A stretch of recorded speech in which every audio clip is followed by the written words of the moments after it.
What's up, and welcome to another episode, Master Moats film session. And today we're going to be breaking down Justin Layne. Now, we know that he's going to be in that mix for that potential third cornerback spot. Obviously him, James Pierre, and if the team decides to draft another corner, they're going to be in that mix. But figure, man, we got to look into Justin a little bit more. He's an intriguing player because obviously he was a higher pedigree draft pick, but we haven't seen a lot of him on the field throughout his career thus far. But no time better than the present, baby. So that's Justin right there. Now we do this thing, play it full speed. After that, I'm gonna break it down.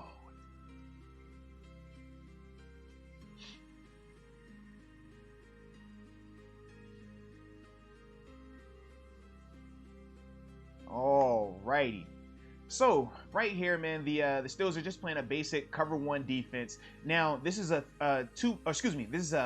empty set though, as you can see in the 3x2.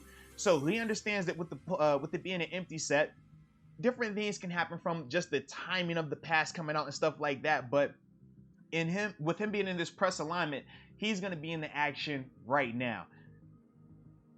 All right. So as we start this thing off, first thing I like is his hand placement. Terms of you seeing him stay square initially, then after that he gets hands on the receivers. I'm a big believer in getting hands on these receivers and not letting them run free just to disrupt the timing of it, because these guys are too fast and too good at athletes and they know where they're going. So it's always important to disrupt these guys' timing. And he definitely, like I said, definitely does that right out the jump right here, man. Really good work right here. Then after that, okay, we're past that 5-yard marker. All right, let go. Now trust your speed. And Justin is a fast corner, man. You watch him run, the kid can fly. And you could just see the confidence that he had right there. Now, the biggest thing that I see with Justin that continues to pop up on his tape is just the lack of confidence and consistency. He'll have a play like this, but then he'll, have a blown coverage or things like that. So it's important for him to work on that consistency because he has the tools. The tools are definitely there. You can see why he was drafted, where he was drafted. He has those things there. He just has to put it together more consistently. Like I said, man, I really enjoyed this play right here from him, man. Good hands, good footwork, nice speed right there. Take away that pass, make Alex have to go in a different direction. All right, now this next play we're going to show is Justin Layne playing man-to-man cover one again, but this time with the off alignment. So slightly different than what we just saw where he was in the press alignment, being able to use his hands a lot earlier. But before we go any further, if you haven't already, make sure you are subscribed to the channel. You don't want to miss any of the content because I love giving you the content, baby. So make sure you subscribe. Thank you. And before we go any further, it's Mr. Justin Layne right there.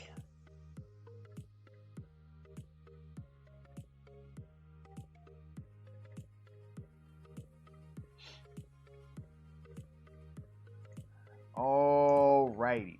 So, like I said, with the Steelers playing this cover one defense, he knows he has safety help in the deep middle of the field. Now, for him, I would have liked to see him use it a little bit more from his alignment standpoint pre-snap, but I don't fault it either way if he was choosing to just say, hey, I don't want to use that help. I got the sideline over here, because you can kind of use the sideline as a similar defender as well because it's out of bounds and, the person just can't catch the ball out there. So either way, I don't have an issue with it. But what I do like I said, from the initial standpoint is he decided to take away the inside. Okay, if you're going to do that, commit to it, which he does. You see his body position, nice back pedal right here, and he's ready to break either way. And now that he feels like he's getting threatened a little bit, beautiful open up for the transition. It's perfect position right here, man, in terms of in phase, ready to make a play through the receiver's hands.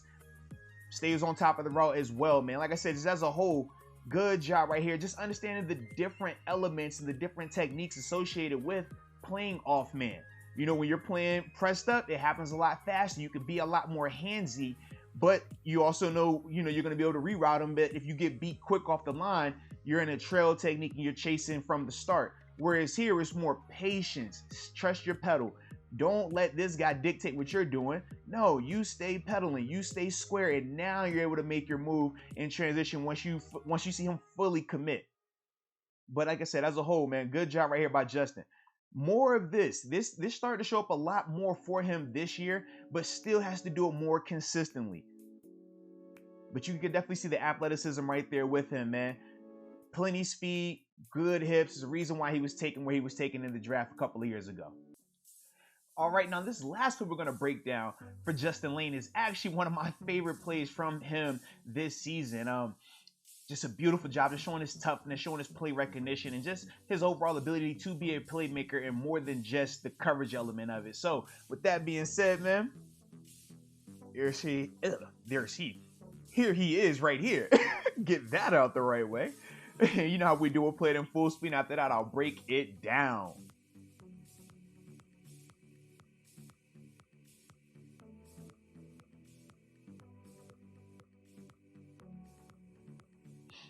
Alrighty. So for the Steelers right now on defense, they're in a basic cover one, okay? And it starts out as a 2-by-2 look, right? But obviously once the motion happens, now it becomes a 3-by-1. But what I love is this. With Justin his press alignment, he's doing a couple of things correct here, all right? So once the beginning of the play starts and he doesn't know it's a screen, I love this right here. That jab, you see this right here? So if this is a true pass play, right, and it's not a screen route, this is beautiful right here in terms of him staying square, jamming the receiver, knocking the timing off. I love that part. Gets back square. Now he understands, okay, it wasn't a pass play, or excuse me, he's not running a traditional downfield route. It's a screen. So what does he have to do? Put a foot in the ground and beat this blocker right here. All right, have to beat this blocker, because if not, you're going to get this receiver, and we don't know how soon or how fast Avery is going to get here for this one-on-one tackle in the alley, because obviously Minka is getting out for coverage responsibilities. But what does he do? He beats the block and now puts foot in the ground and becomes a playmaker. Not just satisfied with that. Never be satisfied with getting blocked. So he doesn't allow that. And then from there actually goes and makes this tackle right here. I love this play, man.